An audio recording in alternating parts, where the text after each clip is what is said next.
America और Iran के बीच बढ़ता तनाव अब सिर्फ दो देशों की लड़ाई नहीं रह गया।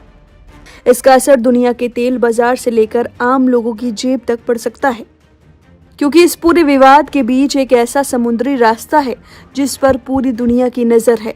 नाम है स्ट्रेट ऑफ हॉर्मुज। दुनिया के सबसे अहम तेल मार्गों में शामिल इस रास्ते में अगर जहाजों की आवाजाही लंबे समय तक प्रभावित होती है तो कच्चे तेल की कीमतें बढ़ सकती हैं और इसका असर कई देशों की अर्थव्यवस्था पर पड़ सकता है। करीब 6 महीने से अमेरिका और ईरान के बीच जारी संघर्ष के बीच अब तनाव और बढ़ गया है। अमेरिकी राष्ट्रपति डोनाल्ड ट्रंप ने हॉर्मुज को लेकर बड़ा दावा किया है। ट्रंप ने कहा कि वह इस समय हॉर्मुज को अमेरिकी क्षेत्र के तौर पर देखते हैं और पूरे इलाके पर अमेरिका का नियंत्रण है। वहीं ईरान ने भी अमेरिका को सीधी चेतावनी दी है। ईरान के सशस्त्र बलों के chief of staff major general Ali Abdali ने कहा, ईरानी सेना जमीन, समुद्र, हवा, एयर डिफेंस और साइबर स्पेस हर मोर्चे पर पूरी तरह तैयार है। उन्होंने कहा कि अमेरिका की तरफ से कोई नया खतरा आता है तो ईरान इसका कड़ा और दर्दनाक जवाब देगा। यानी दोनों देशों के बीच तनाव अब सिर्फ बयानबाजी तक सीमित नहीं है। ईरान के सामने पहले से ही बड़ी चुनौती है। 6 महीने लंबे संघर्ष में उसकी अर्थव्यवस्था और पारंपरिक सैन्य क्षमताओं को भारी नुकसान पहुंचा है, लेकिन ईरान के पास अभी भी मिसाइल और ड्रोन जैसी सैन्य क्षमताएं मौजूद हैं। अब अमेरिका आर्थिक मोर्चे पर भी ईरान पर दबाव बढ़ाने की तैयारी कर रहा है। अमेरिकी वित्त मंत्री स्कॉट बेसेंट ने कहा कि ईरान के खिलाफ नए और बेहद कड़े वित्तीय प्रतिबंध लगाए जाएंगे। अमेरिका इसे चौतरफा दबाव की रणनीति बता रहा है। दूसरे देशों को भी चेतावनी दी गई है कि अगर उन्होंने ईरान को आर्थिक मदद दी तो उन्हें भी इसके नतीजे भुगतने पड़ सकते हैं। लेकिन इस पूरे मामले में चीन अमेरिका के खिलाफ खड़ा दिखाई दे रहा है। चीन ईरानी तेल का सबसे बड़ा खरीदार है। 2025 में ईरान के समुद्री तेल निर्यात का 80% से ज्यादा हिस्सा चीन को गया था। चीन ने अमेरिका की प्रतिबंध वाली रणनीति का विरोध करते हुए कहा कि प्रतिबंध और अत्यधिक दबाव किसी समस्या का समाधान नहीं करते। चीन ने इस विवाद को बातचीत और कूटनीति के जरिए सुलझाने की अपील की है। उधर ईरान की संसद के अध्यक्ष मोहम्मद बाकर गालिबाफ ने भी माना कि अमेरिकी प्रतिबंधों का आर्थिक दबाव काफी गंभीर है। उन्होंने कहा कि सिर्फ सैन्य ताकत के दम पर कोई देश नहीं चल सकता।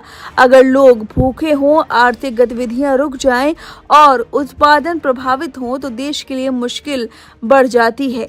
यानी ईरान के सामने एक साथ दो बड़ी चुनौतियां हैं। एक तरफ अमेरिका का सैन्य दबाव और दूसरी तरफ अपनी अर्थव्यवस्था को बचाने की चुनौती।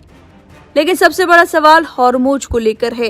हॉर्मुज दुनिया के सबसे महत्वपूर्ण तेल मार्गों में एक है। युद्ध से पहले दुनिया के कुल तेल व्यापार का करीब 5वां हिस्सा इसी सकरे समुद्री रास्ते से गुजरता था। अब यहाँ जहाजों की आवाजाही में भारी गिरावट की बात सामने आई है और जैसे ही अमेरिका की तरफ से नए प्रतिबंधों की धमकी आई, अंतर्राष्ट्रीय बाजार में कच्चे तेल की कीमतों में भी उछाल देखा गया। अब इसे आसान भाषा में कहें तो अगर हॉर्मुज में जहाजों की आवाजाही और ज्यादा प्रभावित होती है तो तेल की सप्लाई पर दबाव बढ़ सकता है। तेल महंगा होगा तो पेट्रोल, डीजल से लेकर ट्रांसपोर्ट और दूसरी चीजों की कीमतों पर भी असर पड़ सकता है।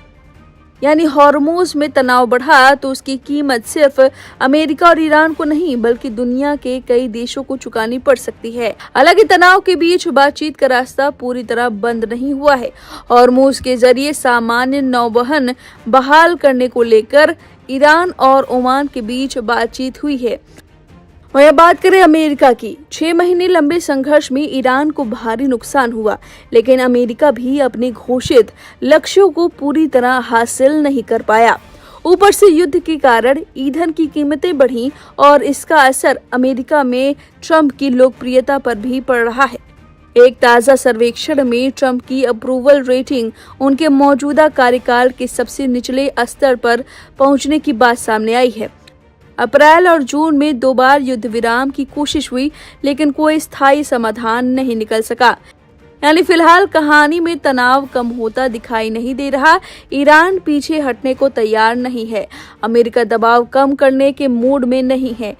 चीन अमेरिकी प्रतिबंधों का विरोध कर रहा है और हॉर्मुज में जहाजों की आवाजाही पर पूरी दुनिया की नजर है, क्योंकि हॉर्मुज भले ही नक्शे पर एक छोटा सा समुद्री रास्ता दिखाई देता हो, लेकिन अगर यहाँ तनाव और बढ़ा तो इसका असर तेल की कीमतों से लेकर पूरी दुनिया की अर्थव्यवस्था तक पहुंच सकता है।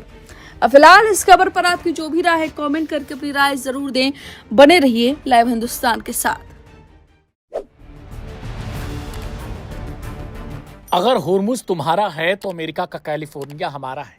तुम जिस भाषा में समझोगे उसी भाषा में समझाएंगे, यह कहना है ईरान का। अमेरिका और ईरान के बीच युद्ध के मैदान से शुरू हुआ यह महासमर अब नक्शों और सोशल मीडिया की जंग में तब्दील हो गया। यूएस राष्ट्रपति डोनाल्ड ट्रंप ने ट्रुथ सोशल पर एक नक्शा शेयर करते हुए दुनिया के सबसे बड़े तेल मार्ग स्ट्रेट ऑफ होर्मुज को अमेरिका का नया इलाका बता दिया, जिसके जवाब में ईरान ने सीधे अमेरिका के दिल यानी कैलिफोर्निया पर अपना दावा ठोककर वाशिंगटन को सन्न कर दिया। विश्व व्यापार की जीवन रेखा माने जाने वाले स्ट्रेट ऑफ होर्मुज पर अमेरिका ने अपना मालिकाना हक जताने की कोशिश की है। राष्ट्रपति डोनाल्ड ट्रंप ने अपने ट्रुथ सोशल अकाउंट पर एक नक्शा पोस्ट किया था, जिसमें होर्मुज के जल डमरूमध्य को लाल घेरे में घिर कर लिखा था न्यू यूएस टेरिटरी। हद तो तब हो गई जब व्हाइट हाउस ने भी आधिकारिक रूप से ट्रंप के इस दावे को अपने एक्स हैंडल पर रिपोस्ट कर दिया। ट्रंप के इस बयान ने यह साफ कर दिया कि वाशिंगटन इस युद्ध के बहाने दुनिया के सबसे महत्वपूर्ण ऊर्जा गलियारे पर अपना स्थायी कब्जा जमाने की चाहत रखता है। ट्रंप के इस बचकाने और आक्रामक दावे पर तेहरान ने भी उसी अंदाज में जवाब दे दिया। हैदराबाद स्थित ईरानी महावाणिज्य दूतावास के आधिकारिक एक्स अकाउंट से अमेरिका का एक नक्शा जारी किया गया,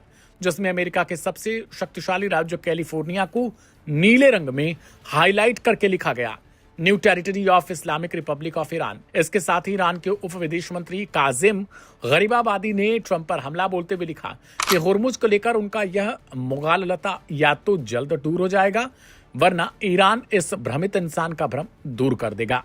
दिलचस्प बात यह है कि लॉस एंजिल्स और कैलिफोर्निया में ईरान से बाहर रहने वाली सबसे बड़ी ईरानी आबादी बसती है। जून के महीने में युद्ध रोकने के लिए हुए समझौतों के बावजूद होर्मुज में जहाजों की आवाजाही को लेकर अमेरिका, ईरान और ओमान के बीच जारी बातचीत पूरी तरीके से बेनतीजा रही है। ईरान ने साफ कह दिया है कि जब तक अमेरिका अपनी समुद्री ब्लॉकेड नहीं हटाता